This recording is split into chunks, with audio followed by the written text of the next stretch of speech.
What's up, everybody? Welcome back to another episode of The Strange Road. I'm your host, Mikey, and as always, the bro host, Bub. Bub, how you doing? I'm great. You good? You ready for this one? Yeah. Awesome. Yeah, the weather sucks around here. But oh, my God, dude. Ohio, give me a break, bro. Jeez.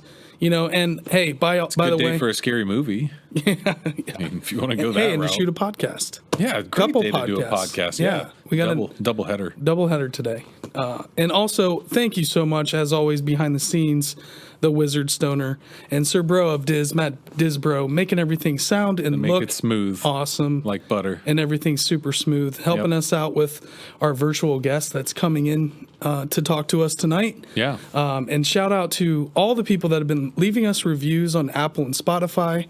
Thank you guys so much. Some of the reviews on the next Strange Happenings, we'll read some of those off. I think that's going to be pretty cool. But we appreciate everybody, all the new subscribers and followers and people that are watching and listening. You guys are the best. I don't think we want to waste much more time. And really, we should just dive right in, right? We can. I just have one question. Yeah. Do you hear like a trailing voice? Do. Yeah. Okay, I just want to make sure. Sounds like Charlie Brown's mom. There, it's gone. No, it won't be. It's gone now. Are you sure it's gone now? Yeah. Okay, I think it's gone now. That was strange. It did sound Charlie like Charlie Brown's Brown. teacher. Okay. Yeah. I just wanted to make sure because there have been times I've pushed through that and come to find out later maybe we should have stopped and addressed it so that our audio issue, because it might sound fine to me. It's probably just in our headphones. You know, yeah. I just wanted to make sure we didn't have to do any post-editing. Let me start from the top of that. There you go. And maybe we can just... Slide we're right just in recording it. Yeah.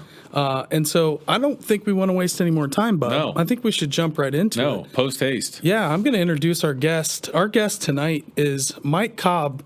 And Mike has been helping people. First of all, he's the CEO and founder of ECI Development. Okay. And Mike has been helping create expatriation communities in Central America since the 90s. Nice. And so we're going to have a pretty interesting conversation. We were chit-chatting with Mike a little bit before the show. To it. This is going to be awesome. Yeah. Without further ado, Mike, how the heck are you? Thank you so much for coming on the show, man. Absolutely.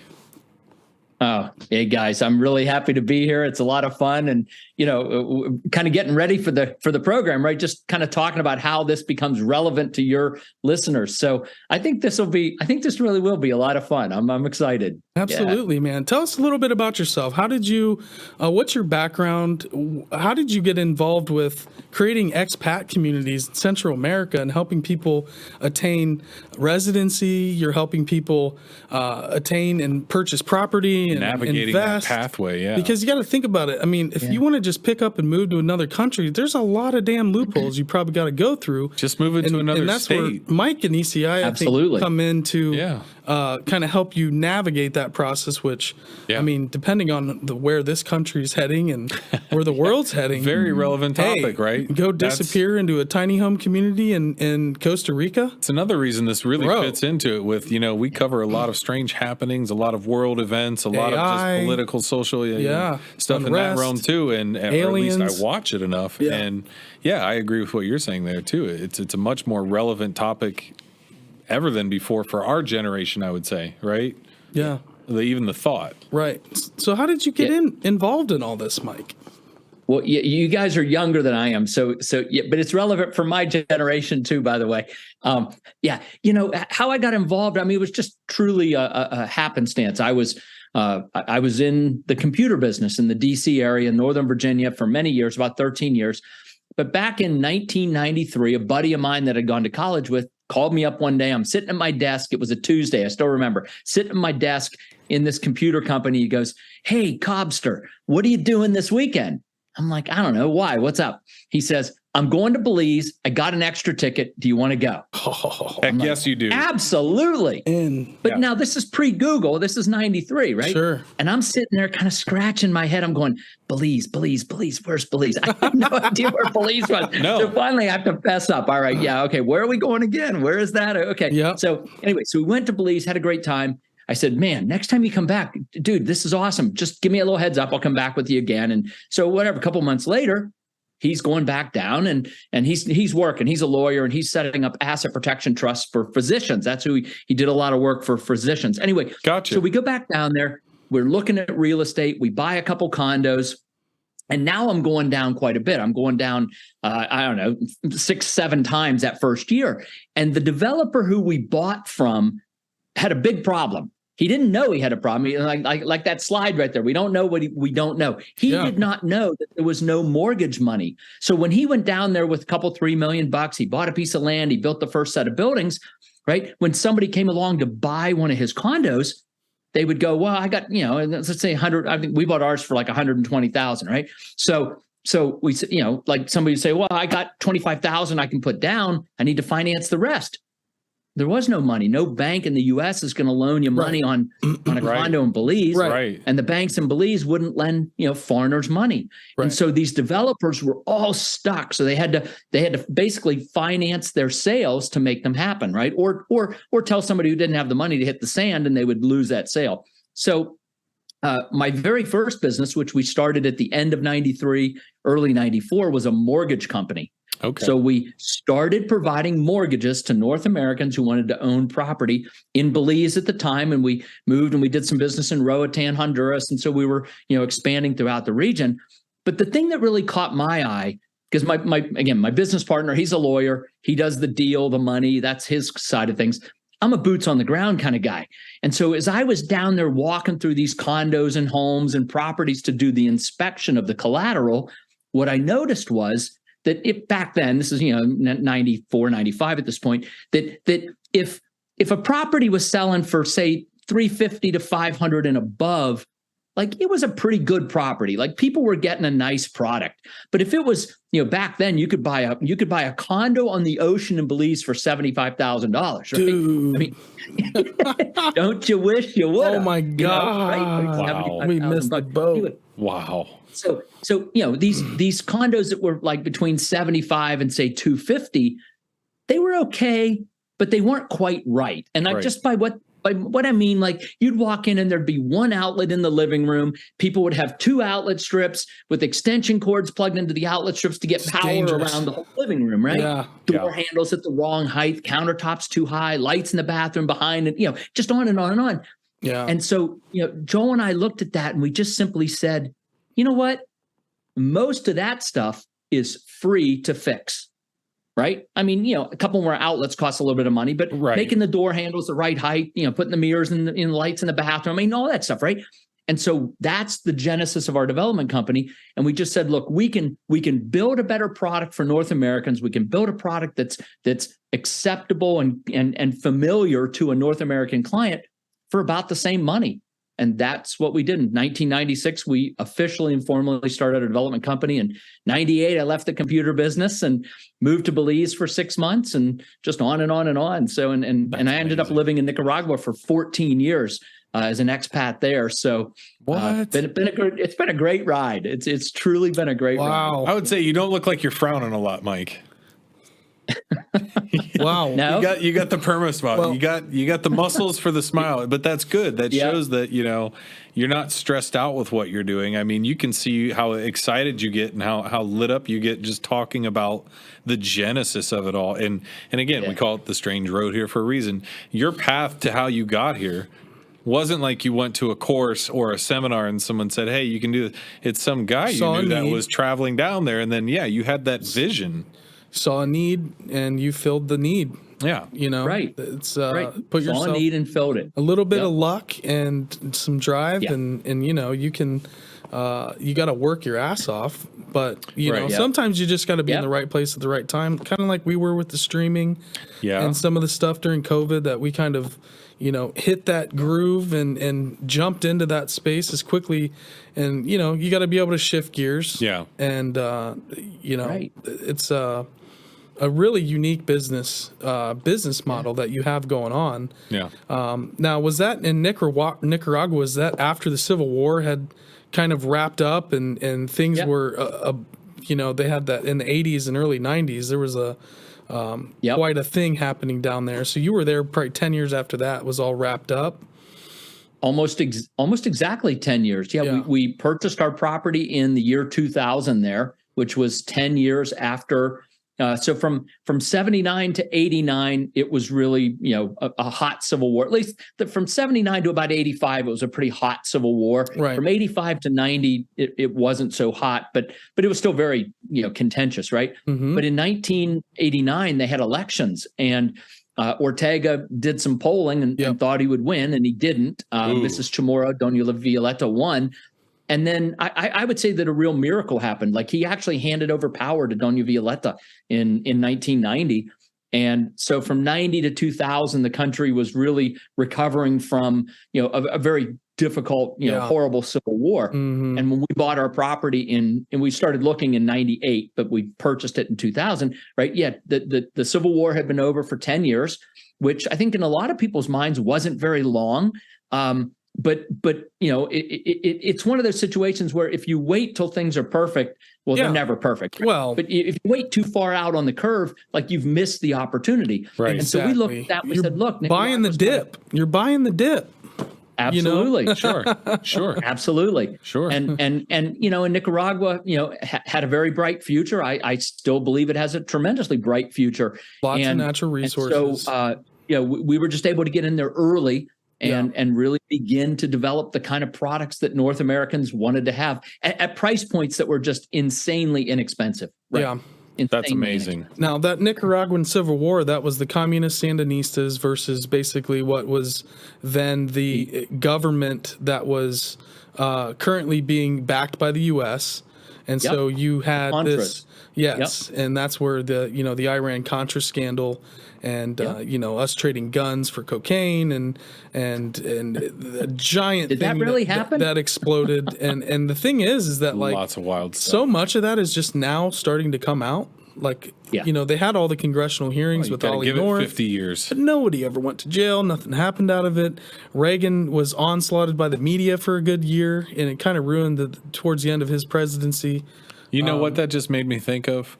You know how we always say, I'm glad I didn't have a smartphone when I was in high school, or like a video phone. Yeah. Think of all the politicians that are like, my God, if I would have been around with this media 24/7 and I had Watergate happen, or whatever scandal, right? Because that was really hard to get news at a moment's notice. Now you can just go on Twitter and somebody's going to be talking about it. Right. Yeah. But I'm going to get cynical on you. Yeah. Do you think it makes any difference to politicians? No. I think though that they're backing their guy. The Contras is who we were supplying money to. Yeah. So the Congress essentially shut down all the funding. So they had to go and get their money elsewhere and keep continuing to run these operations and prop up the Sandinistas with the weapons and so forth. And we're just kind of like fighting a little proxy war down there in Nicaragua. Fueled by drug nothing money. To see here. Fueled by drugs. Meanwhile, nothing to see here. Barry, what's his name, is crashing plane loads of cocaine. In Mena, Arkansas. It's a wild story, and it really is still, you're still finding out stuff about and the statement that truth is stranger than fiction, right? Yeah. Oh my God, always. Right. Always. Yeah. It's a wild story. And so back then it was kind of the wild, wild west in that part of Central America. So you guys were really hit at the right spot. Now, we had talked a little bit before the show about our interest in Bub's been to Costa Rica. We have a friend, Belize, Amel Panama. Michael Lovia, who has been on our show. Bahamas. She's been working down in the at an ayahuasca retreat center in Costa Rica. And then you mentioned that you had recently talked to someone that's developing, potentially looking into a property for a similar thing. And what is it about Costa Rica that is so, it seems to be pulling a lot of interest? Like, I hear people all the time, I'm looking at Costa Rica, I'm moving there, I'm going to visit there. It's been popping up a lot lately. It's great. That's all I'm going to say. It's fantastic. People are great. It is. Food's great. Scenery's amazing. Right. Costa Rica is an incredibly diverse country in such a tiny little space. Yeah. Justin, we were talking before the show. You talked about driving the whole way around it, right? Yeah. You can actually do that very easily. Very easy. And you will cross so many different climate types, right? Yeah. You've got the I would call it the Key West kind of climate on the Caribbean side. You've got the Southern California on the northern Pacific side. You've got jungle jungle, rainforest that comes all the way down to the ocean, starting in Manuel and Antonio, right? And then you've got these hot springs and Lake Arenal up high. And then you've even got some really high areas where the temperature gets into the high 30s and low 40s at night. So you almost get some seasonality. So, and this is all in this tiny little country, right? You can literally be in the mountains in a hot spring when it's 55 degrees in your head and your body's sitting in 105 degree water, right? And in an hour and a half, you can be swimming in the Pacific Ocean. Yeah. Right? I mean, it's incredible. Crazy part too. So wild. I didn't realize it until I think it was maybe the last day we stayed there. We stayed at an eco lodge. I'll call it an eco lodge, but it was teepees in the jungle called TP Jungla near Manuel Antonio. And so when we travel, my wife loves to plan because I don't love to plan. And you don't do anything. Here's why I don't like the plan. If you tell me to plan it and I plan it, then you go, we should do this. I'll go, well, if you care more than I care, then plan it. I'll go along willingly. But if you have anywho. But this story happens. We're driving along. This is like one of our last stops on this trip, right? I think it's our second last stop. And we've stayed at like 2 or 3 places already. We've, already gone north to east to south, and now we're going west and heading back north. And we're driving down the road, and she just goes, okay, you have to turn off the road right here. And I'm like, there's no road right there. She's like, this is the road. You have to turn. I'm like, where the hell are we staying? And thank God we had 4-wheel drive. We wouldn't have made it up it. I mean, we start climbing up and climbing up and climbing up, and we end up way back in the jungle. And then we still have to walk another, quarter mile through the canopy, through the cover. I mean, it just turns into this tunnel over you, and you're watching out as fire ants are crossing the path. And my God, don't make those angry, or don't, leave food in your bag, which my wife did. And we end up, and then there's like 4 or 5 platforms that have teepees, and then there's a main lodge that is this eco lodge, right? But from that main like teepee area or like palm tree cover, you can actually see the Pacific from up there. You're at this nice vantage point that you can look down. Right. The last day we were there, we were leaving after we had breakfast, and we started hearing these noises coming off from like the, I'll say the left side if you're looking at the ocean facing out, so you're facing west, down into this valley. 2 giant red macaws came in, and this guy was just flipping out. He was like, you don't see that very often anymore. Parrots got so poached and trafficked as exotic animals. Like when people started owning parrots, like it really hit their wildlife hard. So he was like really excited. And to put it in perspective, we're far off. Like we're at least a half mile off, and I can clearly see these birds coming in. That's how big they are. They're massive. So that was one of my favorite parts. Yeah, right. Sounds incredible. I don't want to own that. I want to see it where it lives. I don't want to own that. No, in a little cage in your living room? We talked about that earlier, experiences versus possessions. And again, we parsed out, yes, you do need certain things. I need shoes on my feet, my pants that I'm wearing, et cetera. But, where does it stop to where you go, there's more to life than things? And that's one of those things that that's burnt so indelibly in my mind. I will never forget that image and that day, and just, it's wild, Now, Mike, I saw a couple of the properties that you had were like these tiny homes above the water on these platforms. I mean, I know you guys rent, you sell these properties. Now you're helping kind of develop and moving people down to and having properties essentially ready to go for people. And so you guys are basically purchasing property, building these, and then helping people fill those and get them. Well, I guess, can you explain expatriation a little bit? Because that's what I don't think we really talked too much about that. We haven't dug into that yet. Yeah, let's talk more about the development of the places and kind of layouts. But I would like to go down that, because I have questions too of like, is there just expatriation? Is there partial expatriation where I know you can live abroad and you're still paying taxes to the U.S. while you might be paying taxes to whatever other country you're living in at a time as well. So maybe some of the varieties of that, do people dip their toes in, or, nope, screw it, I'm just going to renounce everything. And I would love to see those numbers. By the way, it's all of the above, right? It's a spectrum. It's a continuum. Some people are at one end, some people are at the other, and most people are somewhere, kind of in the middle, right? It definitely bell curves a little bit, right? Yeah. but the segue there was good because, we do build beautiful homes and condominiums and tiny homes over the water. That one happens to be in Belize, the tiny homes over the water. Okay. And right. And you know what? Some people want to live in it and expatriate, right? Or an expat, because, and let me come back to that in a second. Some people want a vacation in it and rent it out when they're not there. And actually a lot of people are just simply looking at investment properties overseas because it's a way to diversify. Maybe they have 4 or 5 or 6 rental properties in the US and they just say, look, I don't want to have all my eggs in one geographic basket, one, country. Let me get another basket for some of my eggs, right? So we see the whole spectrum of people living there full time, using it as a vacation property, using it, buying it strictly as an investment property. And then there's this other group, which we can come back to and talk a little bit later, I think, is the plan B, right? The people who are truly looking for a plan B. And that's a relatively new demographic in the marketplace. But traditionally, to stay on the expatriation, expat, right? Expatriation technically means to give up your citizenship, right? And that is way out at the very end of the spectrum. And I don't remember the exact number, but I'm going to make up a number. I'm close on this. 5,000 people in the United States gave up their citizenship last year.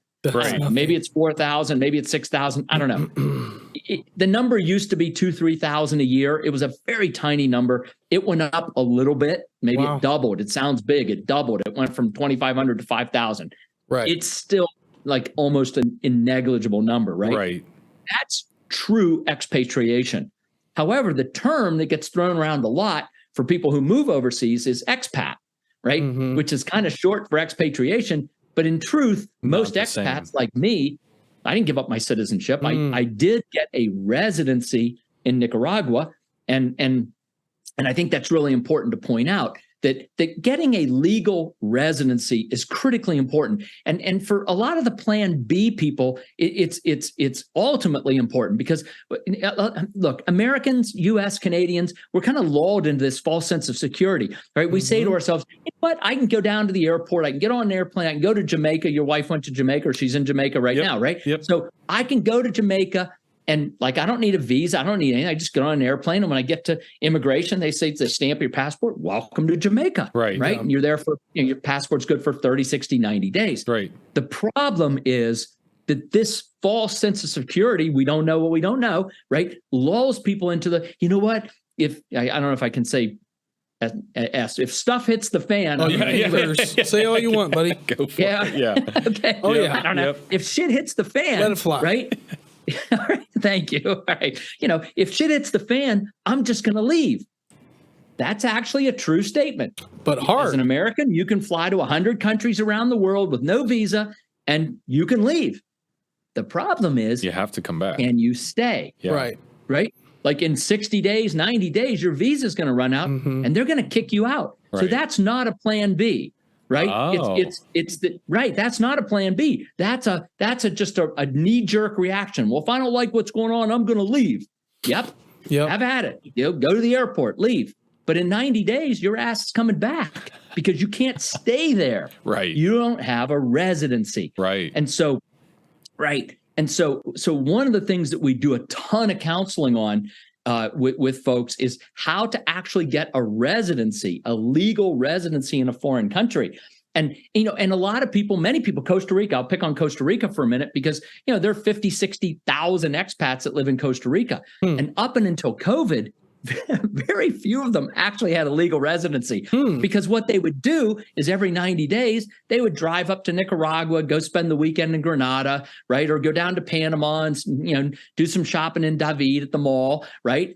And then when they came back across the border on Sunday night, they got stamped for another 90 days. Right. Wait.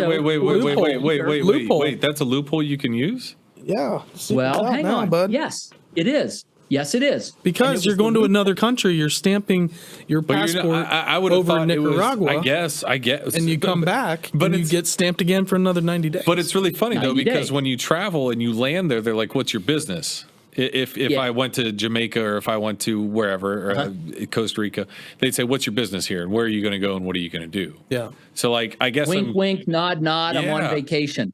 I'm on holiday. You could. I've never thought of that. That's amazing. Okay. Is there hang on. Video production industry solid in Costa Rica? Because we could make a studio down there. Live stream. But I haven't got to the punchline yet. Okay. Okay. This worked for 30 years in Costa Rica. It worked all over the world. People did this. Most countries, right? Many people never got a legal residency.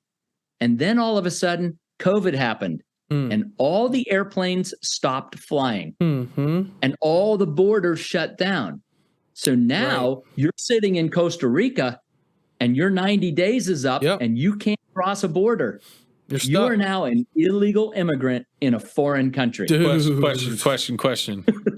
Does that make you question or go, man, that was convenient? That it got a lot this of kind people, of reset and shook out those people that were gaming the system to say, well, you know what I mean? What it did.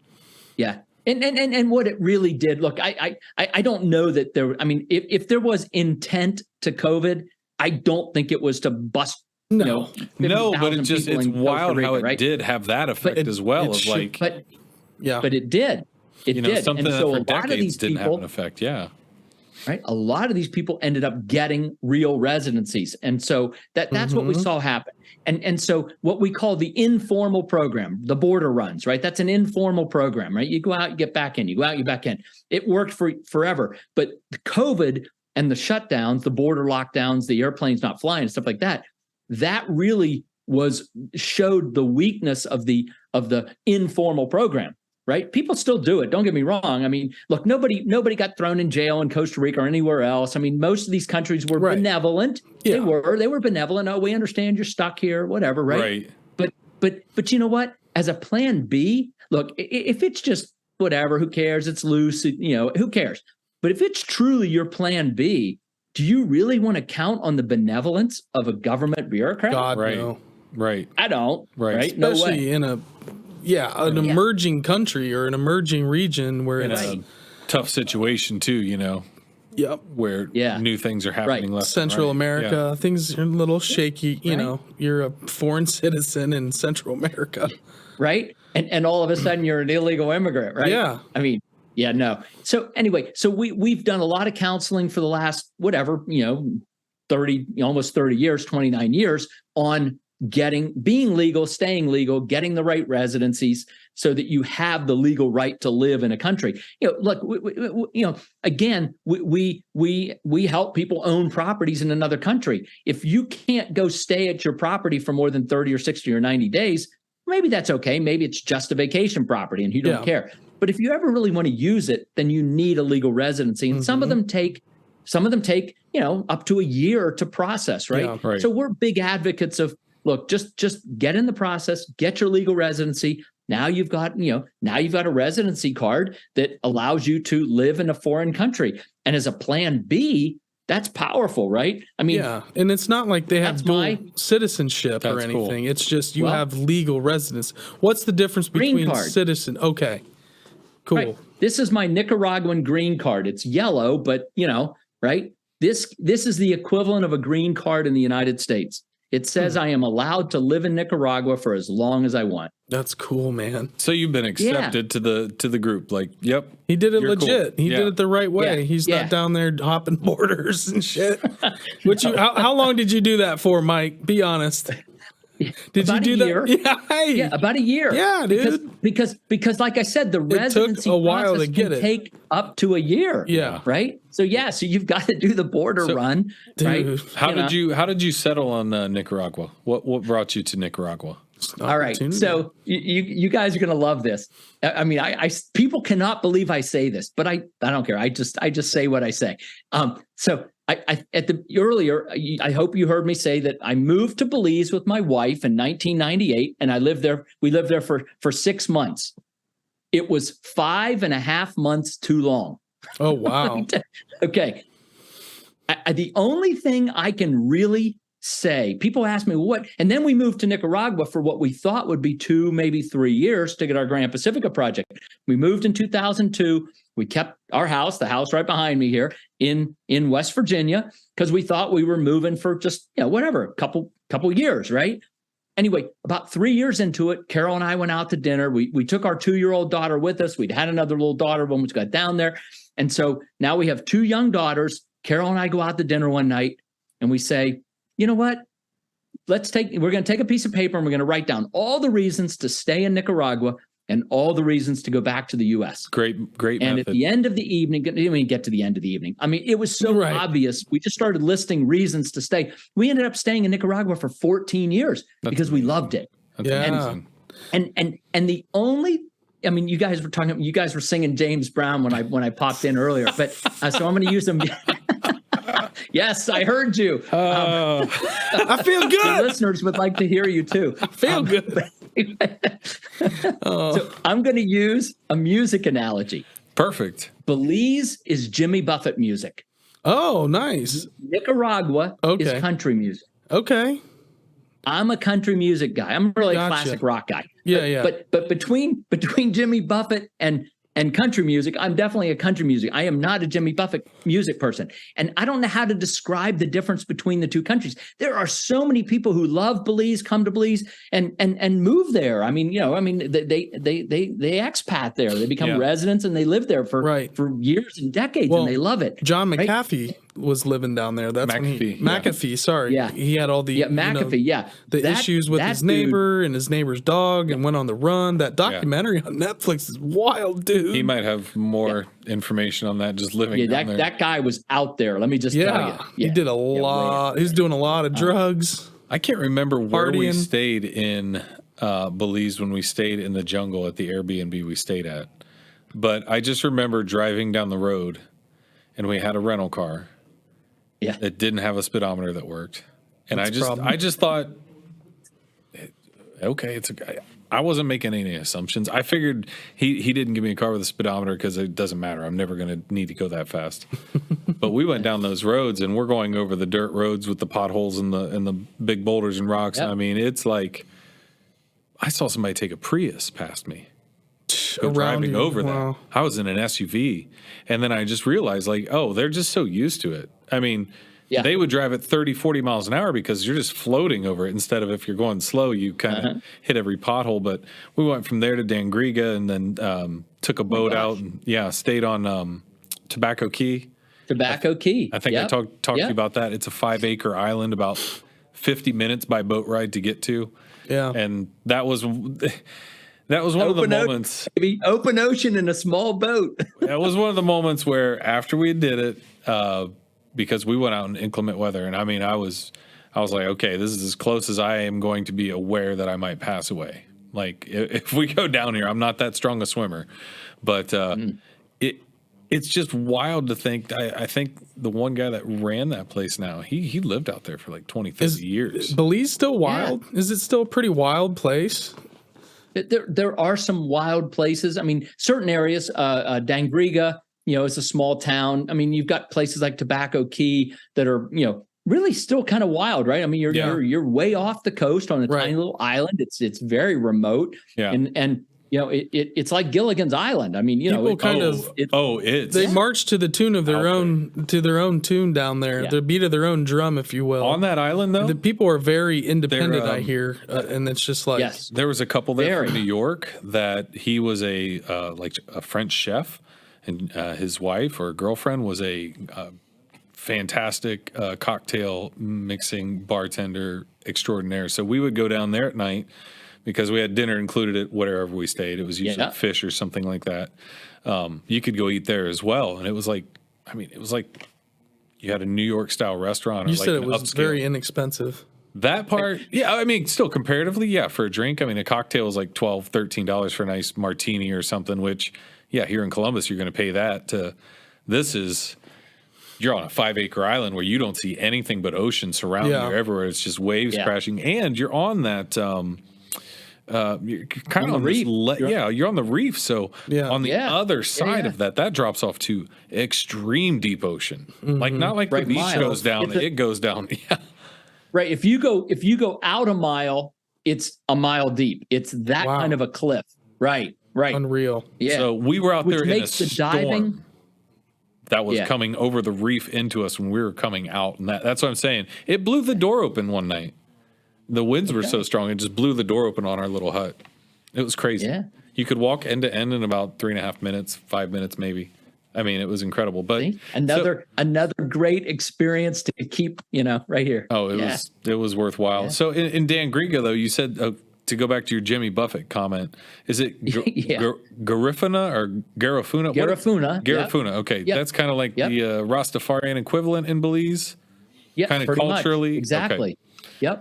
Yep. So that makes a lot of sense with the Jimmy Buffett kind of vibe of it is very chill, super chill. So what do you do in Nicaragua? Mucho ganja. What is? I know nothing about Nicaragua. I'm going to make assumptions that it has some of the same kind of ecology and wildlife, and there's a lot to do in that essence. But you say more country music. What does that mean? Yeah.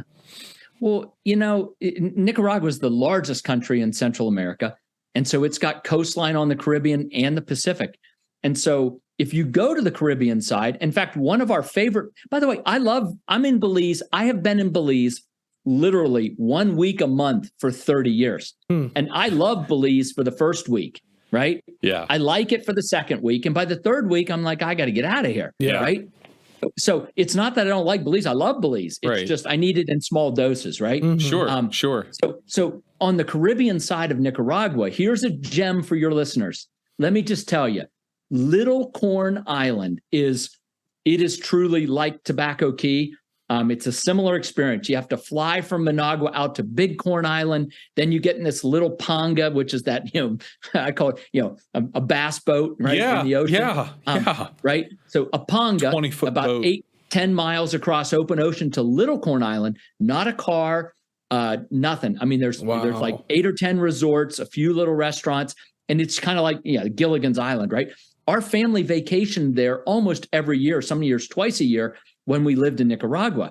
And it was phenomenal. But Little Corn Island Beach and Bungalow, that's where we stayed. It's the only place I would stay on that island, just as a gem for people looking for that way out experience, that strange road experience. Like no one else has ever been there that they will ever talk to, right? They're going to be unique in their circles.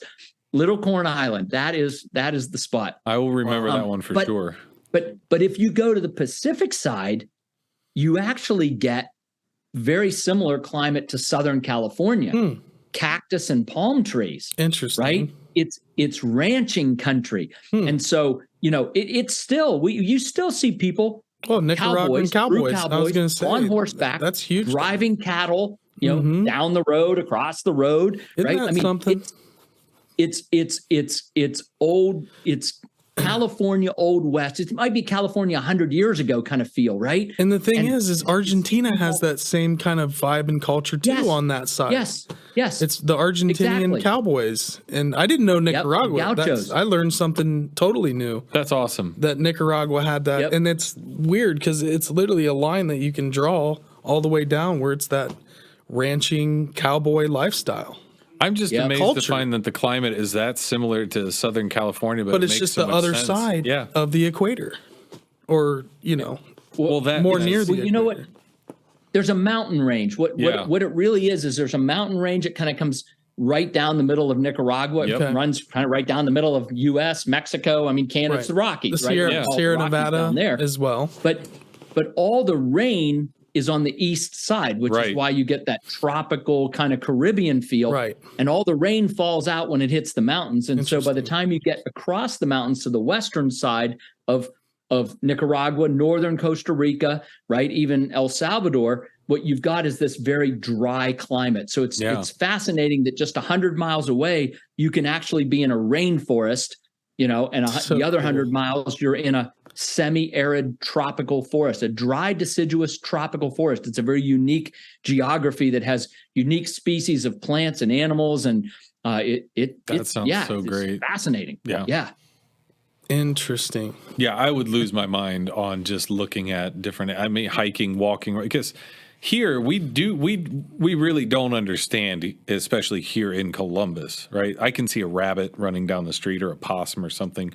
I don't see a deer in the city. I don't see. I saw two in my backyard the other day. You do, but again, maybe I will sometime. No, maybe German Village, no. But when we stayed in Costa Rica, it was, you come out on your teepee platform and there's a poison dart tree frog. Like it's just right there. And then we did a night walk down the river in our, duck boots and water waders. And I saw so many lizards and spiders and different version of species of frog. They had something like 400 frog. I was just kind of in like my own personal heaven because growing up, that was one of my favorite things. And biology has kind of always been a fascination with me. But you really do. You have kind of like this obscene amount of wildlife.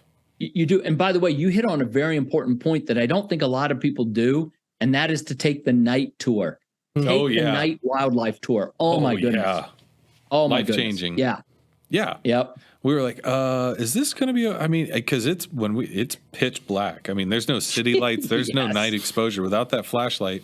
And I mean, I don't know what the spider was named, but we saw one at one point. I mean, if you put its body would probably be in that circumference, but its legs would extend out to like, if you had a dinner plate, it could stand with its legs around the plate.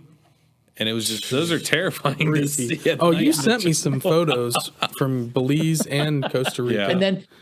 And then he went back to his teepee and he zipped it real tight. Yeah. Oh, that night too. So one of the first nights we stayed there, that was incredible. You got the mosquito netting coming off over the top of the bed. And we looked up and we're like, what is that bug? And you see this tiny little, it's probably, if you could probably put it on a quarter or a nickel, it was that small, little tiny gecko lizard or a little just crawling up and just beautiful colors. But I mean, minuscule. Like this little guy was just fingertip tiny. It's wild. And that's the thing about it. It can be big, they can have, we saw a big boa go across the path. We saw sloths and monkeys. And we actually hiked up in the cloud forest when we stayed in Rio Tripo, which was fantastic food. And just, walking in that cloud forest was amazing. Saw maybe a half a dozen people the whole time, 3-4 hour hike. And cloud forest is a whole different thing. People think rainforest, but cloud forest is very, very different. You literally are walking in a cloud. Yeah. Like Japan has cloud forests, some parts of China. Big fog machine everywhere around you. Yeah. Now, Mike, these are awesome places. And for some of our listeners that might not be able to afford or travel to Belize or Nicaragua, or is there anything that you could point us in the direction of a low budget way to, people are just they sometimes have, Bub and his wife do these trips on a shoestring budget most of the time. You guys aren't spending she plans the whole tons of money. No. Is there some kind of resource where, somebody like myself even, or someone that wants to, stay in kind of an inexpensive way for 5 days, they could go to Costa Rica? I mean, is that possible with someone that, is on a lighter budget? Yeah. Costa Rica is probably the most expensive country in Central America. They've earned the right to be expensive, so to speak, right? I mean, they've done a great job with their tourism programs. English is widely spoken, their educational system. I mean, so they've done a great job with really building a wonderful tourism-centric country. But that said, the prices are a little bit higher. But yes, youth hostels are a great way to not spend a lot of money on your lodging, right? Shopping at the local grocery store, right? That's another way to do it, right? Shop at the local grocery store. Shop in the outdoor markets, the mercados, right? The mercados are a great place to shop. Yep. You're going to pay more than the locals. You're going to get the gringo tax, but it's okay. Yep. It'll still be a great value. The other thing that we found, and we used a lot as a family when we lived in Nicaragua, we were doing those border runs for the first year a couple of times, but then we continued. We would take the Tica bus, which is the sort of the slang word for Costa Rica, Nica, Nicaragua, Tica, Costa Rica. Anyway, we would take the Tica bus or the Nica bus from Managua down to San Jose. And it's a beautiful big coach bus, air conditioned, comfortable, right? For $30, right? So we're trying to travel between the countries. You look at the airfare. Oh my gosh, it's $300, right? Well, for $30, you can get on a bus takes about the same amount of time when you factor in the 2 hours ahead of time and all the nonsense, right? And so I'm a big fan of the express buses. That's really what they are. They're express buses. They stop maybe once or twice on the trip at a couple big locations, right? You can also do the chicken bus. That's sort of the other thing. People like to ride the chicken bus. I was never a fan of it, but I've ridden them. I mean, it's okay. But more of a unique experience. $30. I want to get there sooner and be where I'm going. If you're like 19, 20, you're riding the chicken bus, dude. Yeah, right. and then the other thing are those little backpacking through Nicaragua. Yeah, but the tuk-tuks, right? I mean, when you get off the bus, grab a tuk-tuk, right? They're inexpensive. They'll zip you. They can weave around traffic and move a lot quicker a lot of times. So, those are some ways. Youth hostels. A country like Nicaragua is really super inexpensive. I mean, I would say that Nicaragua and Guatemala are the two least expensive countries in the region. Costa Rica, the most expensive, Panama and Belize, somewhere in the middle. But Nicaragua, if you look, and Nicaragua's got a bad rap going all the way back to, it does. That's why I was surprised when you said I lived in Nicaragua for 16 years. I'm like, wait, I've heard so many things about all the other Central American countries. It's immediately elevating to the top of my list. Learning a lot. Oh, dude, Nicaragua is totally on my radar. Yeah. Your dollars will go so far in Nicaragua. Oh, that's great to hear. I love that fact. And if you wanted to pop over and phenomenal. By the way, the other really cool thing you can do in Nicaragua is you can see lava. You can see lava. One of the volcanoes has a lava lake down at the bottom, Volcan Masaya. And you can stand there. And this is incredible. Not just watch it bubble, which is in and of itself phenomenal. The thing that blew me away was the roar. It is loud. All that pressure coming up. Shut up. Oh my gosh, this auditory experience along with watching it bubble. The earth is literally roaring at you. That's the only thing close to that vibrational power that's coming out, that sound, not just the sound that you're hearing, but it's probably a whole physical experience too. It's a rumble. It's a rumble. I mean, it's roar. It's energy. Yeah. The only thing I have close to that in a noise capacity is hiking back in Canada on a honeymoon and hearing glaciers in these canyons cracking and popping. Crack? You know the sound, right? Like it sounds like somebody hitting glass with a hammer, and that radiates through it. But you'd hear it kind of like boom and echo, and it sounded kind of like thunder. And you're like, "What the hell was that?" And they're like, "Oh, that's the ice." You're like, okay, let's not hike back there any further. I'm good. I can't believe that stay away from underneath it. Yeah. So the volcano is there. I've watched enough documentaries and being close proximity to those things. What is the sense around it? Is it just it's active but not dangerous? Probably like Hawaii. It is. It's a shield volcano. You're not going to walk up on Kilauea, right? So it has a lava lake. Every now and then, I like to say it burps, which means it does have sort of a small explosive. And while we were living there, it burped once and it threw rocks the size of, I don't know, as big as basketballs and stuff out. Oh yeah. And nobody was hurt, but yeah, I mean it's an active volcano. Okay. But yeah, you can drive right up to the top, and then there's some great hiking trails, and that's amazing. Also a place to do the night tour because you can do the night volcanic. I mean, you can see the lava and stuff like that, which is even more spectacular at night. God. But then you can also go in the lava tubes where there are just all kinds of bats and other animals that live in these lava tubes, and that's a night tour as well. So I do recommend the nighttime Messiah volcano tour. Yeah.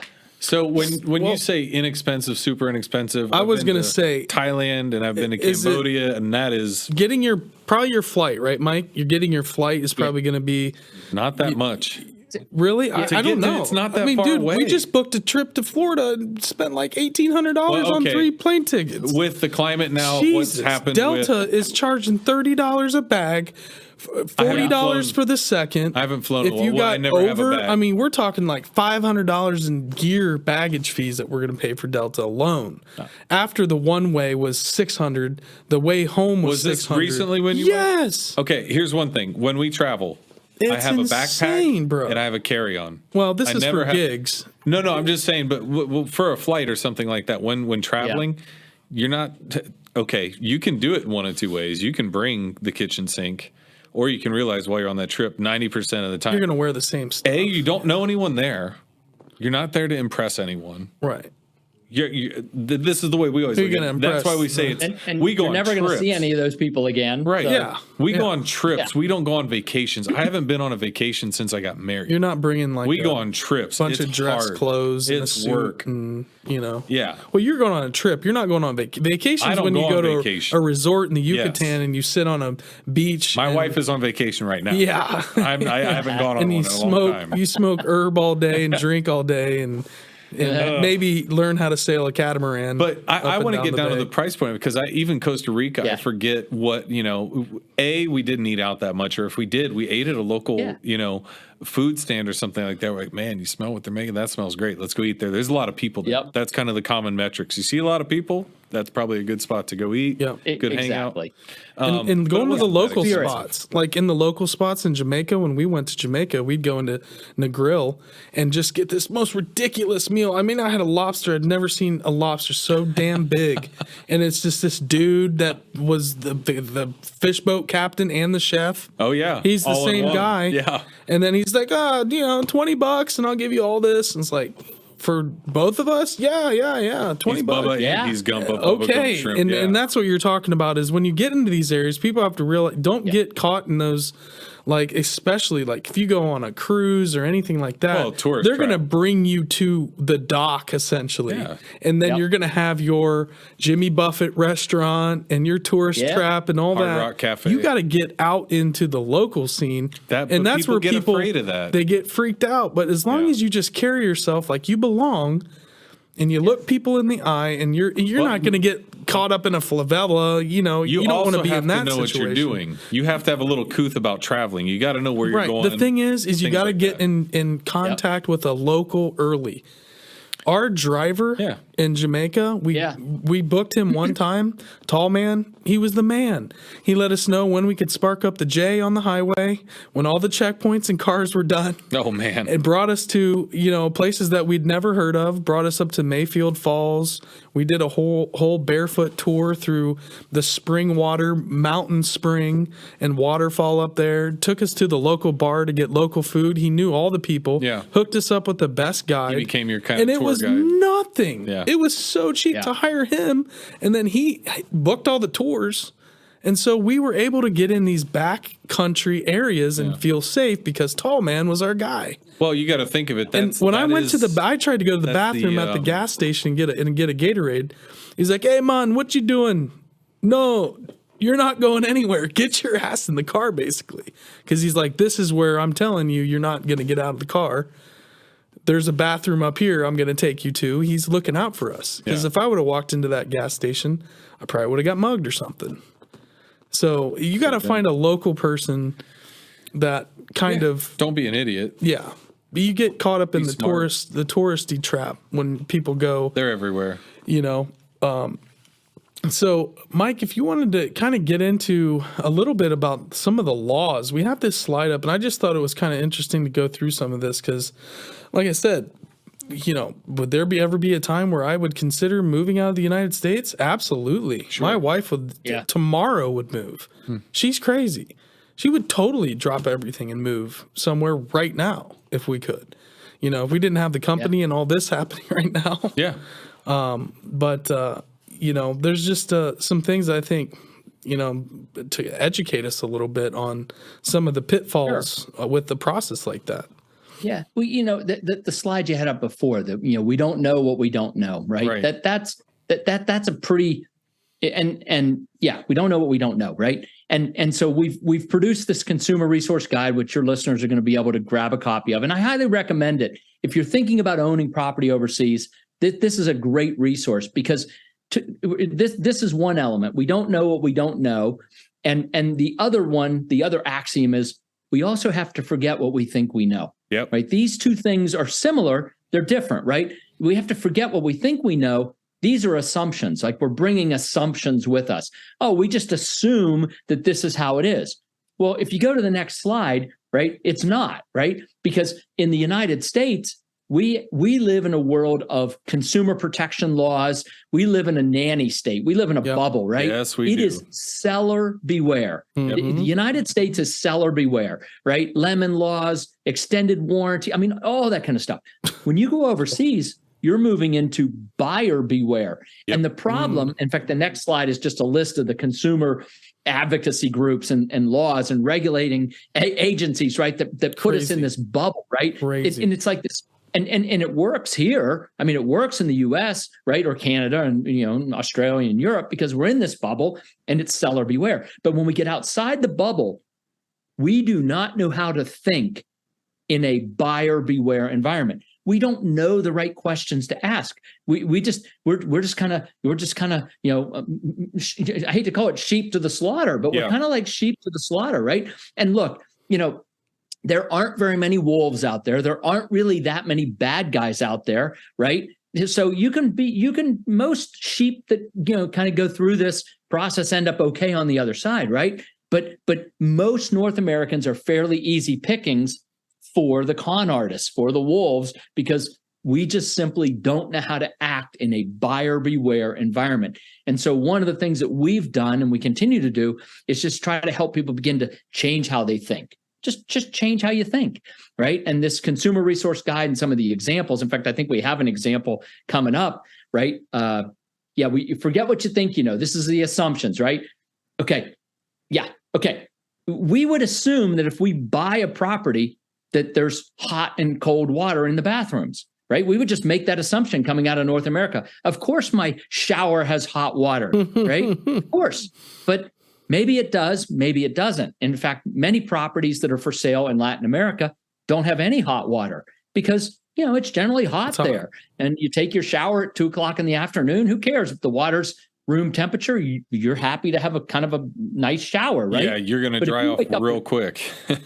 Yeah, right. You'll be fine. But, 5 a.m. that cold shower is a whole different experience, right? Yeah, you're not wrong. And so what we don't know is that literally, in order to know, because see, what that is, that's a cold water pipe coming out of the wall with a Y splitter.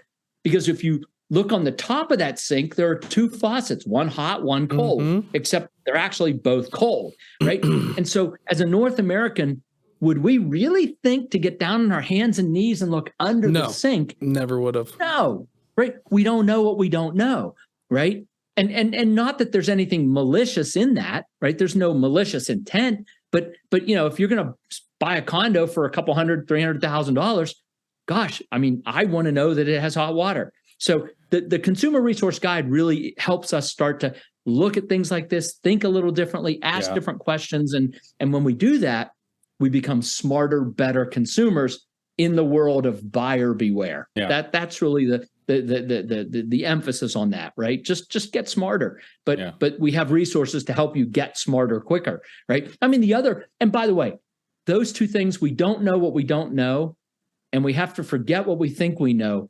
When you take those two axioms or concepts, I think the single word answer is humility.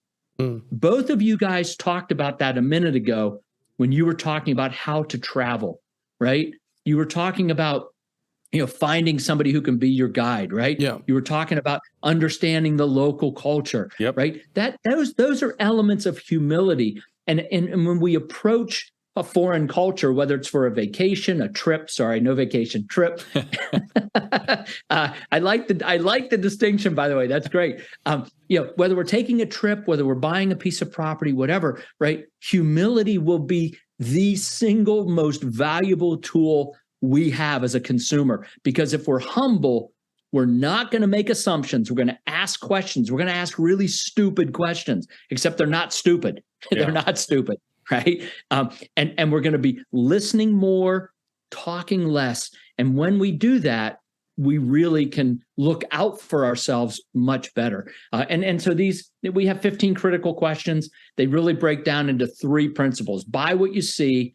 Right. That's pretty obvious, right? If it's there, it's there. If it's promised, maybe it'll be there, maybe it won't, right? Don't pay for it, right? Maybe it'll be there. That's great. But don't pay for it if it's not there. Own community is a tough one because I think many of us have this idea of what community is. And if we ask 100 people to define it, write it down, we'd have 100 different answers, right? But they're all kind of trying to get to the same thing, right? They're trying to describe something very, soft and, without edges. Right. But we know it when we see it. Right? We know it when we have it. And what's interesting is the marketplace actually objectifies this very subjective thing called community, and it objectifies community in the form of price. Where there is community, the prices of homes are higher to start with, and they hold value much better in downturns, right? Because there's something intangible that people go, yeah, I like it here. This is a nice community, right? Again, we all define it a little differently, but it's that soft something that's worth paying more for, right? So own community. And so we talk about what that is and what has to be there. And then the last one is simply know the developer, right? I mean, in the 15 questions, in some of the presentations I give, I have this slide, and it's an actual advertisement from a condo developer. And he says, the best thing about these are 2-bedroom, 2-bath, swimming pool, nice, beautiful condo, right? Okay. The best thing about these condos is the condo fee. It's only $350 a year. Now, I don't care what country you're in. There is no way you can maintain a building, pay insurance, hire security, cut the grass, take care of the pool for $350 a year. It just ain't happening, right? That's a red flag. The problem is, again, we as consumers would go, well, it must be true because he put it in writing. Yeah.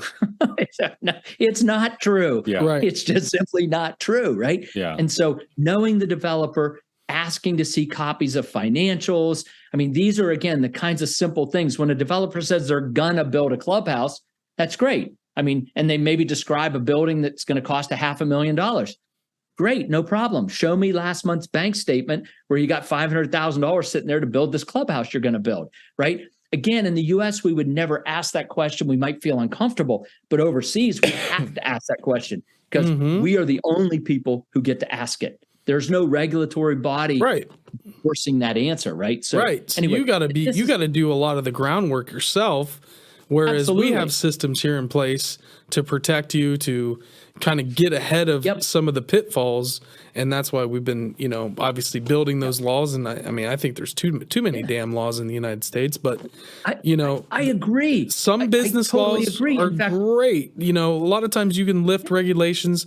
Libertarians, which I'm more of a kind of a centered, leaning left libertarian, you could say, but regulations in terms of us as small business, taxation, double taxation as an LLC, and just the wild amount of laws and rules, and the tax code's going to change this year again, and so it's just we're overwhelmed in laws, where as some of these places, and there might not be enough laws in some cases. My rule of thumb was always traveling abroad, especially with food and stuff like that, or where to stay, or again, are there a lot of people at the food stand, or are there a lot of people in the restaurant? And the other thing is, in a place where they don't have as much regulation, the person selling the ice cream and the coconuts, if that's making people sick, if it's not good, if they're using bad ingredients, whatever it is, guess what? Nobody will buy it.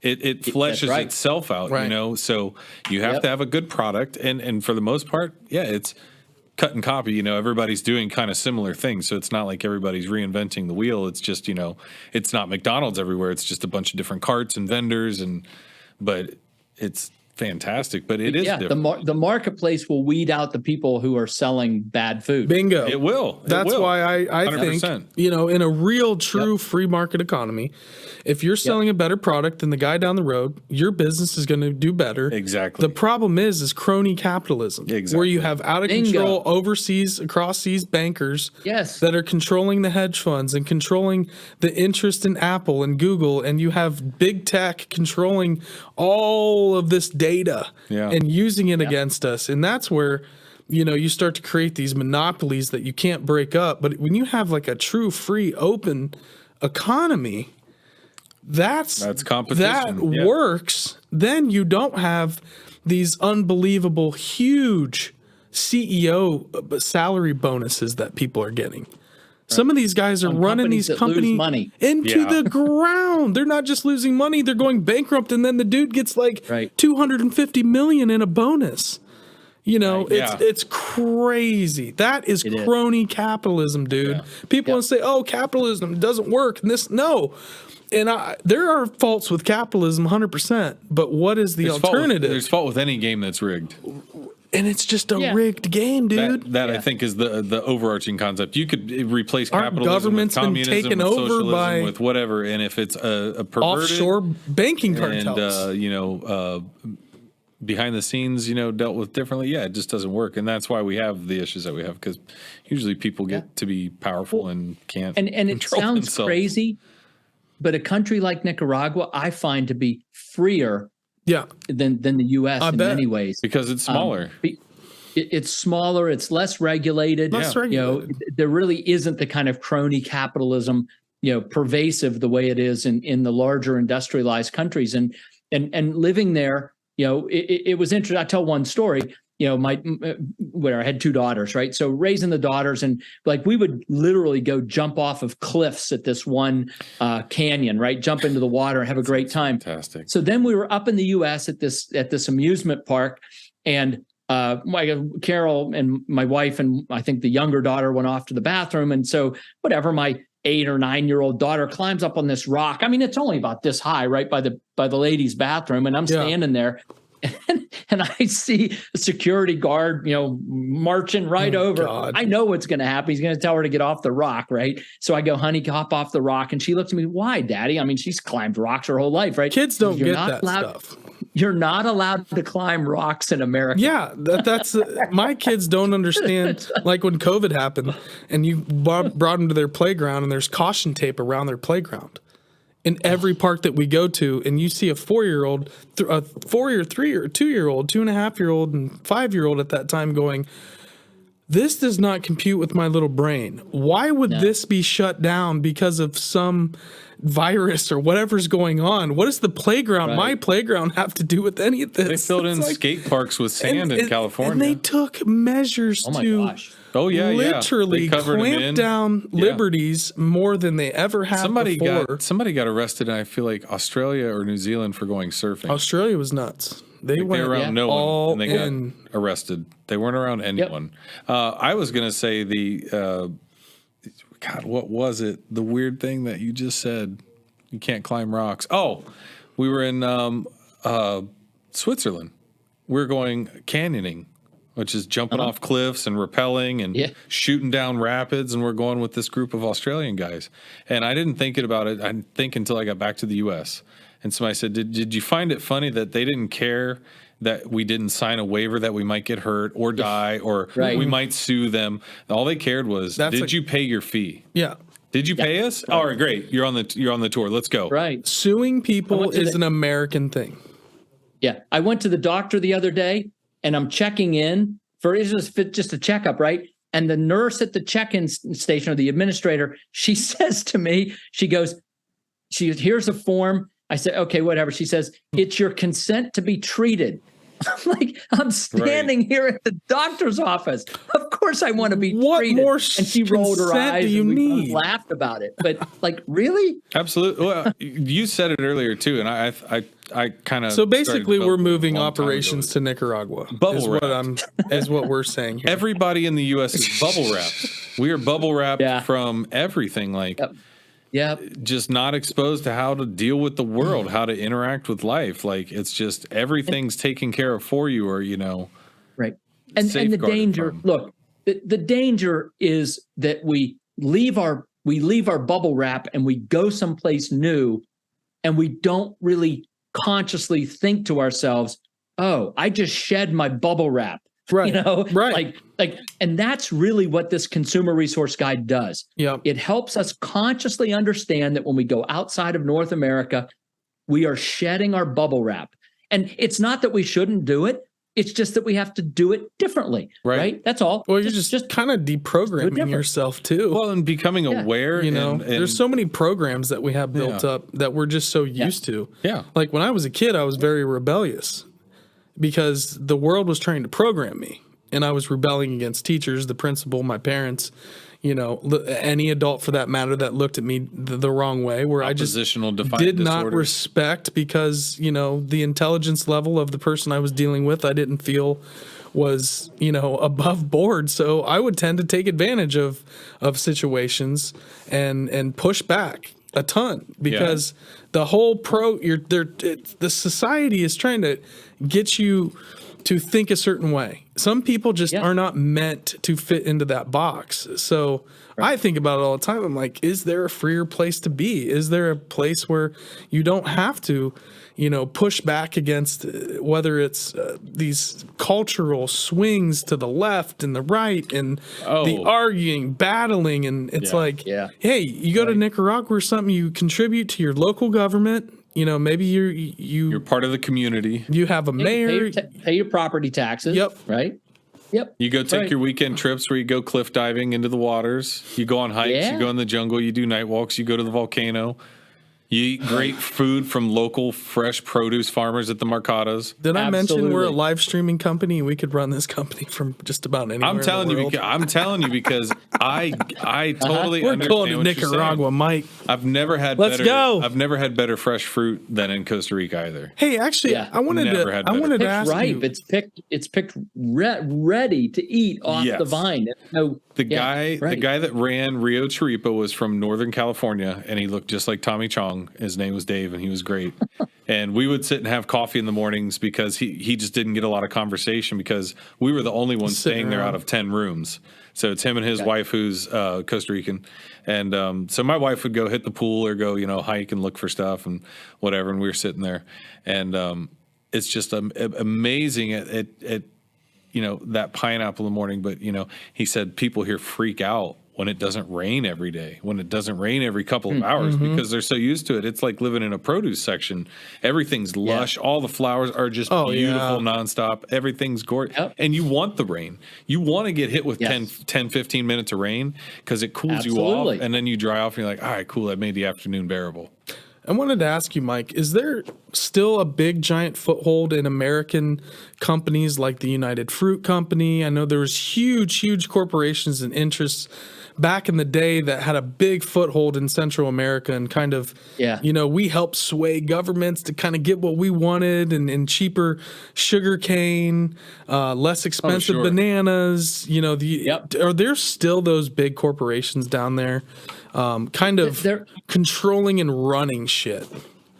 Yeah, there's some of that. Let me say Honduras is probably the one country that still has maybe the biggest agro influence, like United or Chiquita, whoever, Dole. I can't remember. They've been merged, and I don't remember who's who anymore. But that sort of banana, Banana Republic sugar kind of stuff, right? Yeah, Honduras probably has the biggest legacy of that still there. Costa Rica still has some. Nicaragua has some. But by and large, a lot of those types of industries have shifted out of Central America for whatever reason. I don't know. And really, I think the U.S. has really gotten away from meddling in those politics. The end of the Cold War really kind of ended the need. I hate to call it that, but the need to meddle as much. Let's call it what it was: CIA coups to prop up certain people to make sure the Soviets are trying to do the same thing we are. Yeah. Whether it's the Sandinistas or Ecuador had a big problem with, communists, Russia supporting and backing them. So like you said, that's all Cold War stuff. So a lot of those things have been kind of, we're not down there. I know we have a foothold in Venezuela. Like there's some weird stuff going on with the U.S. and intelligence operations in Nicaragua the last, 5 years or so. But Nicaragua's always been just, I don't know what it is. Just like we've always, but we're everywhere. Yeah. We're literally everywhere. Doesn't matter where. You could say any country right now. I bet we have a base there.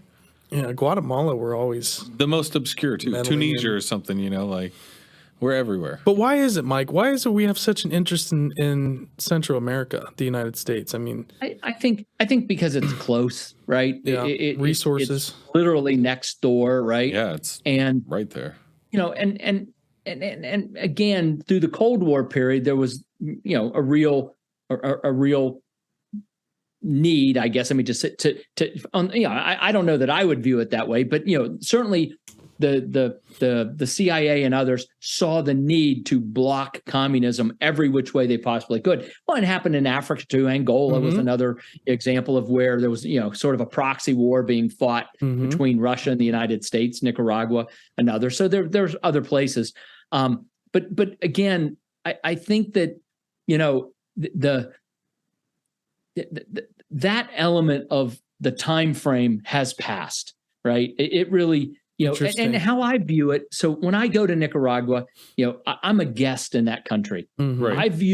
I'm a guest in all the countries we're in, right? Even as a business. As a business, I understand that our business is a guest in that country. See, that's an interesting way to think, to have that mindset. If I came over to your house and you and your wife got in a big fight, right? I would just I wouldn't join in. Like I would just go back to my bedroom and turn my TV on and turn it up real loud, right? Yeah. And so, so go outside, have a smoke. Yeah, whatever, right? So when grab that beer. There's internal conflict, we just stay out of it. I'm not a citizen of Nicaragua. Yeah, I'm a resident of Nicaragua. But you don't have a skin in the game necessarily. No, I don't. Man, that's a really cool position to be in. That is a really kind of a best. It's like having dinner at your friend's house. Yeah, you're blowing my mind right now, Mike. Because very good observation. In fact, that's a powerful observation that most people miss. It's actually a wonderful place to be. Really, to be a resident of a foreign country without any. Yeah. Hey, I care, but hey, I'm just having a good time. Be a shoulder to cry on. It's okay, bud. You can be the fun-loving expatriate American. Yeah. Come to Nicaragua. We're going, bro. We creating jobs. Oh, I'm going to Nicaragua. Creating jobs, paying taxes, doing a lot of corporate social responsibility. Look, we as a company, we just sort of tee stuff up. But like the company is just people, right? We have so many property owners and guests who come down and work with our turtle program, work in our school, work at one of our clinics, right? We host doctor and dentist group to come down. We as a company basically just facilitate a lot of this other stuff. We don't do it. I mean, the company is just paper, right? So we can help bring all kinds of goodness to the communities that we live in. That's so cool. And it's tremendous. So like when you pay taxes, you create jobs, you stay out of their domestic squabbles, whatever they happen to be, and then you do a ton of really good stuff in the community, right? And it's not even just doing the good stuff. It's actually doing the good stuff alongside the people in the community so that you're building the relationships with people there. That's kind of what you should do anyway. But I was going to ask earlier because you never know. But that's just what people have always done. But we don't think about it here. We take it for granted. I mean, there's people probably down the street from my house that I have no clue who they are. They're struggling right now. I could go down there and help them mow their grass. I don't even know that person. But I'll guarantee you in the 100 houses around my area, there's somebody in need. There's some kind of thing.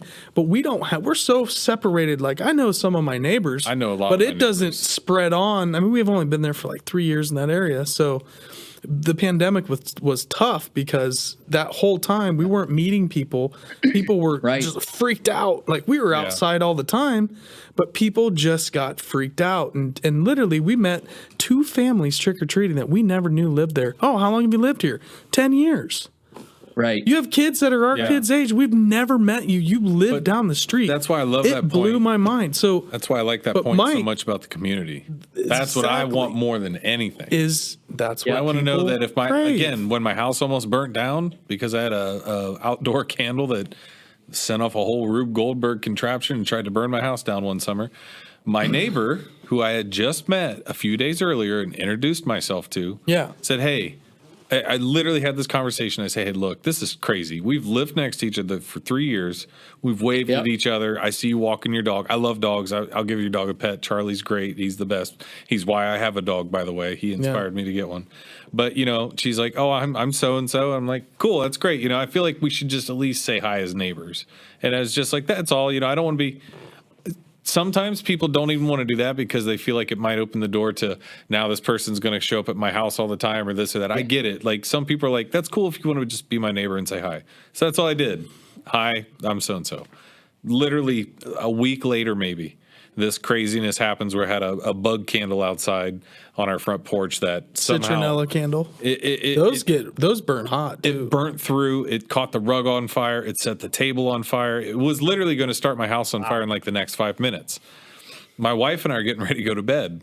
I'm going to go back downstairs and I think watch a movie or something. So I'm just brushing my teeth, and somebody starts banging on my door. Like, the only way I could interpret that bang was like, this is a message that you immediately need to get to the door. Not like a knock, like almost breaking all my door's glass. So just, so I come flying down the stairs. I'm wearing a pair of white closed-toed slipper shoes from a Jamaica trip we went on a wedding trip for.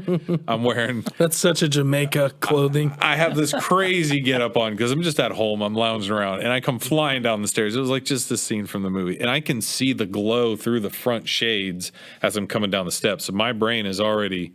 Somebody's banging on the door. I see orange. What the hell's happening? And I open the door, and there's this girl who I just introduced myself to a couple your days house ago. Is burning down, bud. She came over. She came home to let her dog out to go to the bathroom. Yeah.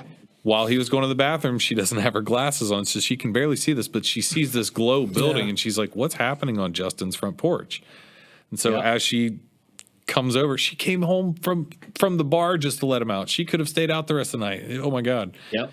I had that fire out with it in about 30 seconds. I think I had it done. But again, in those situations, if she doesn't know me, she might go, man, I don't know them. I don't owe them anything. And maybe she didn't think that way, but we've become pretty good friends at this point now as neighbors. And the thing is like, if you start over in somewhere like Nicaragua, you're probably a little bit more forced to have that community, to getting involved with, like, boom, you got to make I'm going to know you immediately. Yeah. I do that everywhere, though. I can't help it. Mike and I are from the same small town community, along with Kyle as well. And back there, everyone knows everyone. You can go almost anywhere, and someone will I've been recognized in Columbus just by the shape of my nose.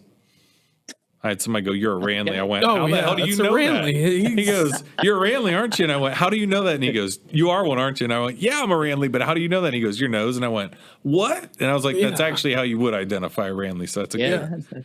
But that's what I'm saying. So when we talk community. about that, yes, we know what that's like in a weird sense, in a very microcosm sense that I've never seen replicated anywhere else on a fairly broad scale.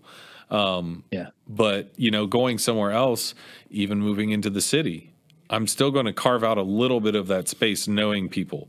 I'm still going to introduce myself to the neighbors right next to me or whoever I shoveled the snow for in the winter when they're coming in. "Oh, thank you." I'm like, "Well, I know you're 85. I'll get your snow." I don't want to see you slip and fall. My wife is still a nurse and I was a nurse. So just little stuff like that. But I'm also kind of endowed with speaking. So I talk to everyone. I don't, if I'm going to have a conversation, like, "Oh, who are you? Where do you live? What's going on?" I can't help it.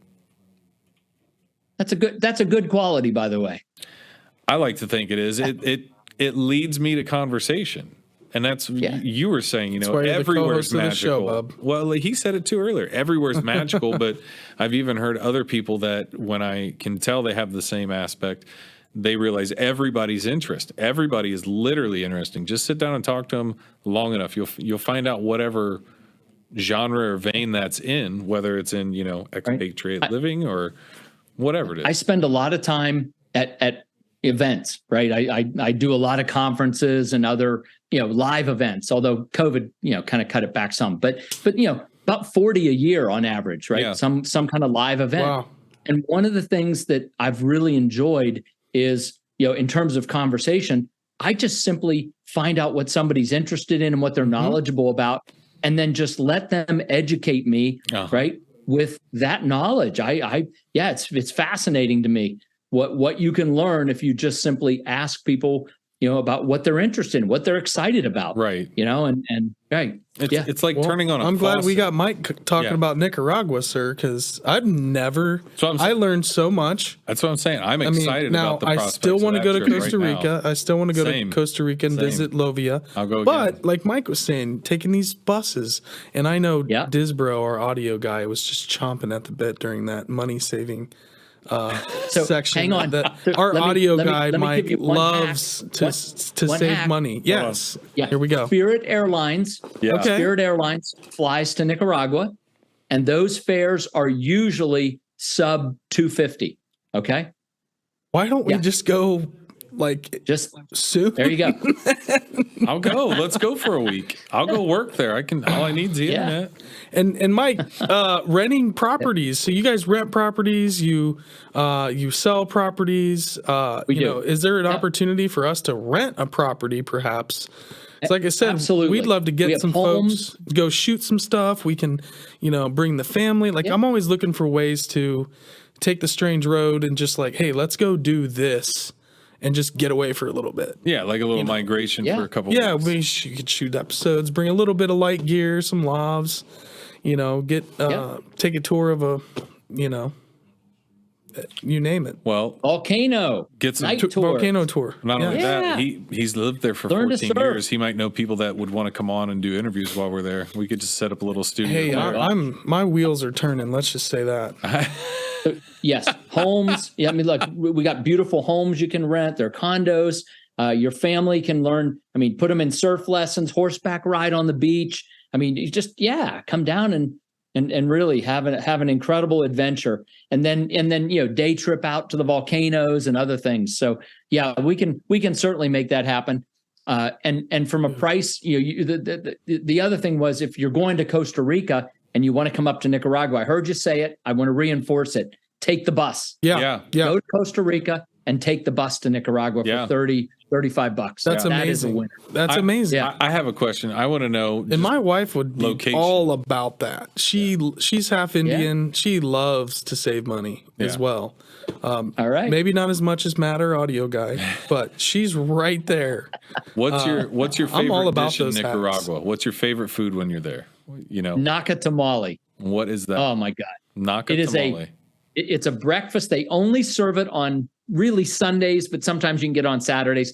I don't even know how to, so imagine a banana leaf, and inside the banana leaf, they put rice, cornmeal, a piece of potato, a tomato, a giant piece of pork, a hot pepper, You had and me a at plum, tomato. and some onions, and they wrap it up. They put some special sauce, and then they boil it for 18 hours. like a tamale. And fat from the pork.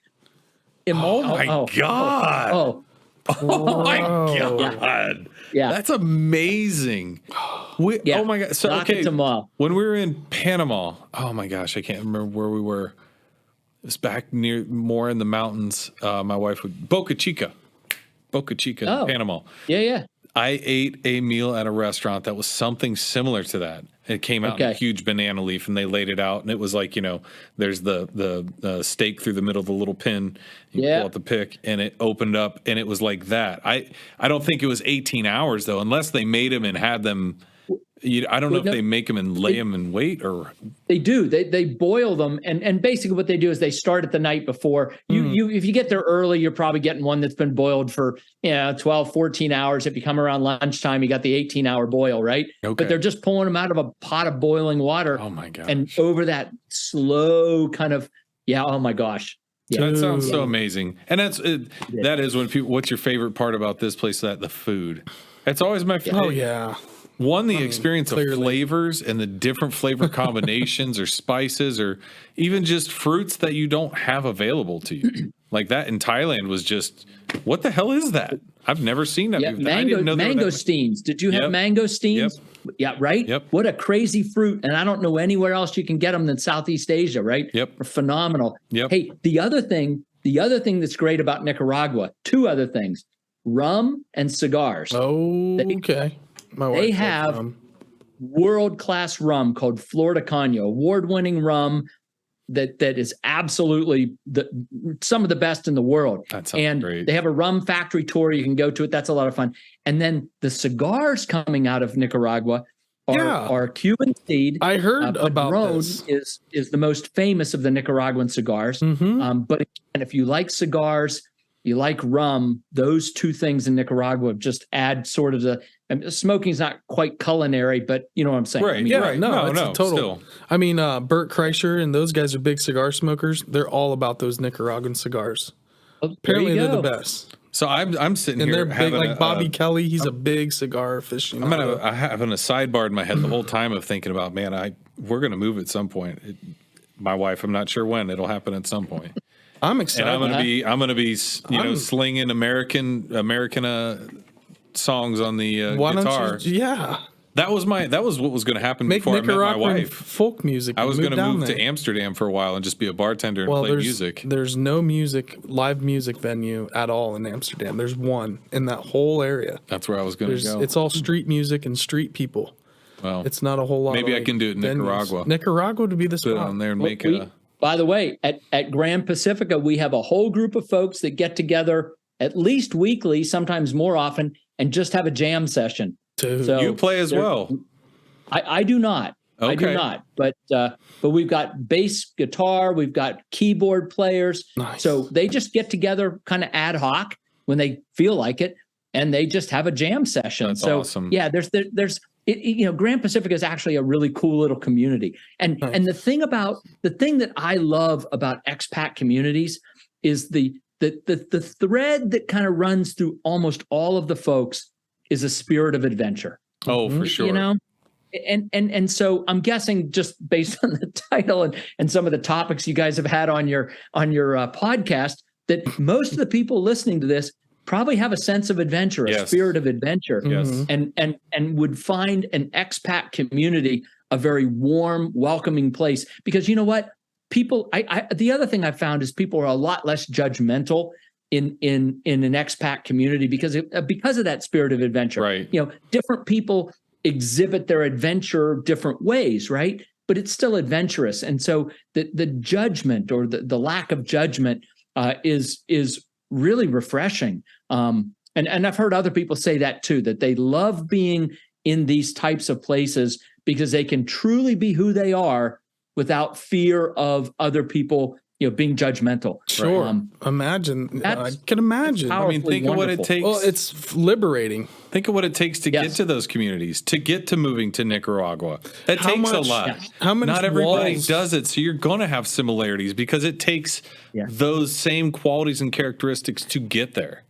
And people have a bunch of walls built up, and I can just imagine, I'm sure it takes a while for people to kind of slowly let their, to really be themselves. You should want to live in a place where you can be yourself. You don't have to, your next door neighbor, try to, work around a political issue or skirt around this or, want to be able to be direct. And just clear your mind so that daily when you're living, you're not focusing on all this meaningless crap. Yeah, like the just rat daily. race. So The rat race, I bro. don't want that clogging up my vision. I don't want it clogging up my mental space. I want to be able to just be like, hey, I want to wake up today, do a good job at work, be a productive member of my community. Your job, you could work from That's what I'm saying, but that's the goal every day is like wake up, hey, I'm glad I'm here. I get another day. You never know when you do, right? Could be tomorrow. Who knows? So cool. I get to play today.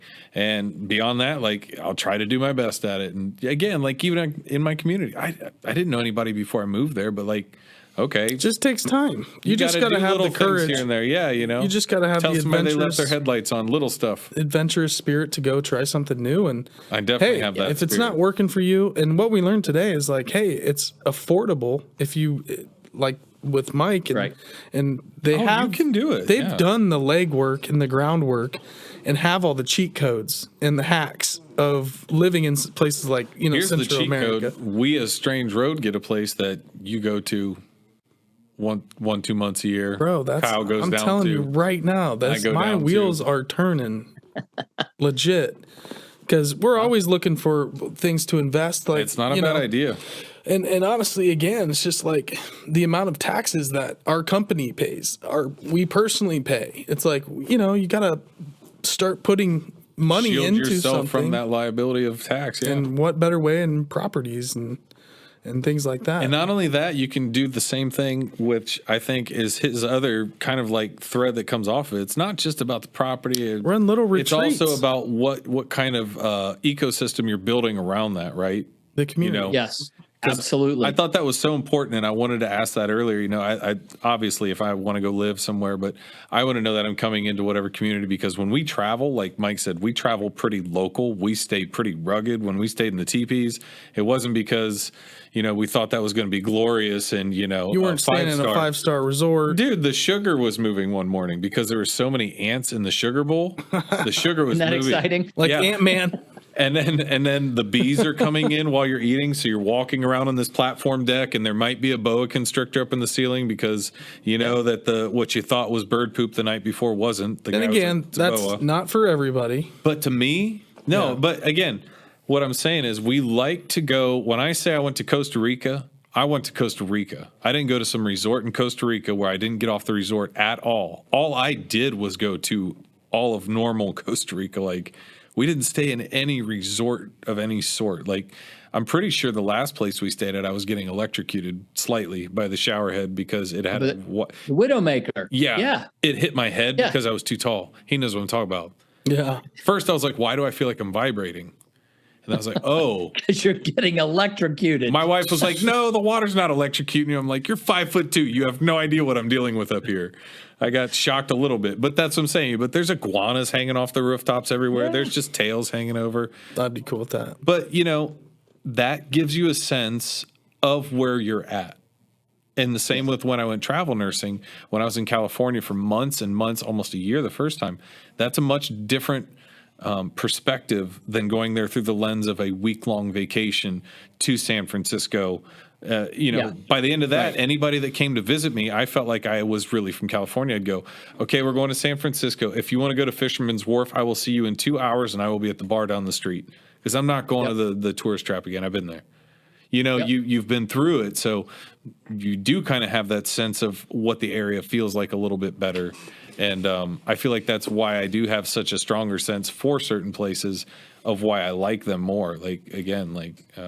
Belize, I enjoyed it. Panama, enjoyed it. Costa Rica, hands down, was still one of my favorite. We got to get Nicaragua on the agenda. Nicaragua's happening. Nicaragua sounds so analogous to Costa Rica and just, has a lot of the similar traits and characteristics, but I'm really interested in the desert cactus land. We had gone to Joshua Tree a couple years ago and stayed back in the canyons. The high desert, dude. It's so great. Northern New Mexico, Arizona, Joshua Flagstaff.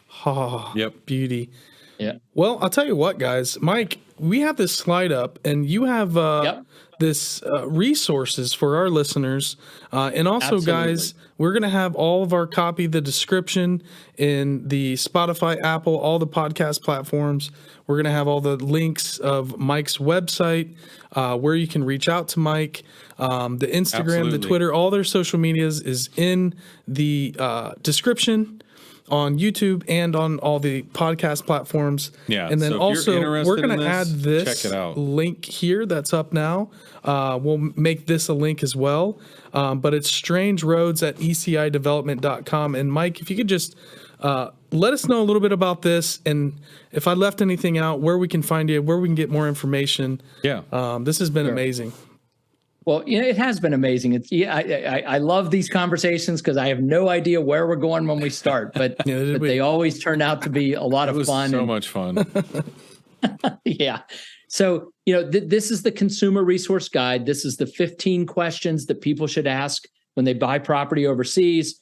There are, 6 or 8 articles that I've written about different topics having to do with residencies and legality, titles, just different things that are relevant to owning property overseas or beginning the search for a property overseas. It's not even the end point, right? It's how do you even wade into it? This is our Consumer Resource Guide. Yes, strangeroads@ecidevelopment.com. Send us an email. We'll send you the Consumer Resource Guide. And we don't bug you. If that's all you want, great. If you want some country handbooks, we produce handbooks about the various countries. These are all free resources, right? We believe that an educated consumer is the best thing in the marketplace. Yep. And so we provide Belize handbook, Panama, Nicaragua, El Salvador, Ecuador, just a bunch of different resources. So those are available. And but we just love to hear from folks who are thinking about owning a property overseas. Absolutely. I hate to say it's my tribe, it's our tribe, right? It's our tribe. It's the tribe of people who are looking for property overseas, who have that spirit of adventure and are looking to take it, a little bit global. And for me, having done this now for 29, almost 30 years, like this is you all, whoever respond to this, right? You are part of our tribe, and getting to know you is a wonderful thing. So reach out. We'd love to hear from you and provide some resources if this is a path you want to take a look at. Awesome. I'm so stoked. And that's ecidevelopment.com, and Instagram. You guys have ECI Travel and ECI Communities, correct? Yeah, correct. And that's at ECI Communities, at ECI Travel. And then check out ECI Development on Twitter. Absolutely. Definitely. And again, the shortcut, all the links are in the description. Mike, is there one last thing you would like to tell our audience? Something that we may have missed? The floor is yours. Really, I would just say, if you're thinking about it, take the trip, buy the plane tickets, come visit. Nothing happens until you say yes. And I think that's a pretty powerful, way to live the life you hope you will live, right? Just by saying yes. And so buying plane tickets, I counsel people all the time. Like, if you're thinking about doing something, buy the plane tickets for October 14th, right? Just go online right now and buy your plane tickets for October 14th. And between now and October 14th, or whatever day you pick, 6 months from now, you will figure out the rest of it. Right. Because on October 14th, you're going to the airport and getting on an airplane, right? And so I'm a big fan of just taking that one little simple step of buying that plane ticket, right? Some far out in the future, right? 3 months, 6 months. And then the rest will happen. And so, it's a wonderful adventure. I've got to say, I love my life. I couldn't imagine living it any different than I have, or any different than I will. And I will pause and just say the last thought. I think today for me, and I hope for you guys too, was the best day of your life, because every day is the best day of my life. And I agree. And that's a great way to live. So yeah, I totally agree. That's beautiful. I completely agree. It is. It's true. You wake up, you get to play.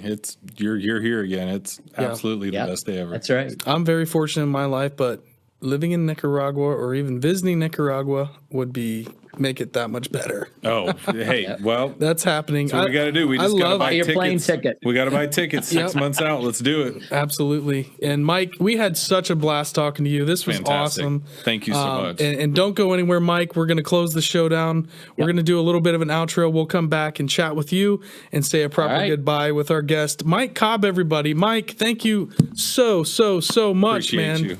Thank you, guys. Lots of fun. Such a rad conversation. Great. That was awesome. Very, very, very cool. I can't tell you how hungry I am though right now. For food or travel? Food, both. But just when you food travel somewhere and just go that eat. last meal he was telling me about. I mean, it jump started that memory because it was raining like crazy in Boca Chica, and we were tired from hiking, and we're trying to find a restaurant. It's Italian. Well, that's when you find the best food. Well, we found an authentic, just local cuisine. Yeah, that's it. That banana leaf came out, and my wife, she could probably tell you when they opened it, my eyes were just like.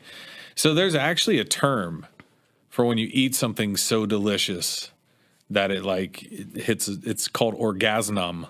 Makes sense. Like nom. Yeah. That's a real term. So I'll eat food and she'll look at me and people are like, is he okay? His face looks like it hurts. And I'm like, God, it's delicious.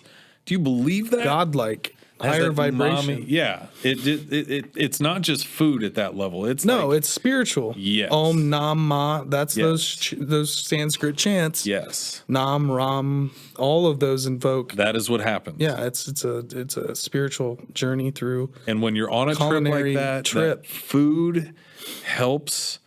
In the sensations of your sense of smell is your strongest memory sense, right? You can smell something like once or twice, I don't know how many times, and you smell it again 30 years later, you're gonna be like, I know what that is. Like you can categorize and remember those so quickly, but all of those senses being put to full use while you're on your trip too. And like, again, that's why I say like tasting the different Traveling's flavors. so good for the soul. And part of that is Totally. the food, the culture, the people, you know, and that's why I really wanted to talk to Mike about traveling on a budget. Cause I think a lot of people, and you know, probably a lot of our listeners, That's and how we people always that travel, will though. be our listeners that haven't found our show yet, Yeah.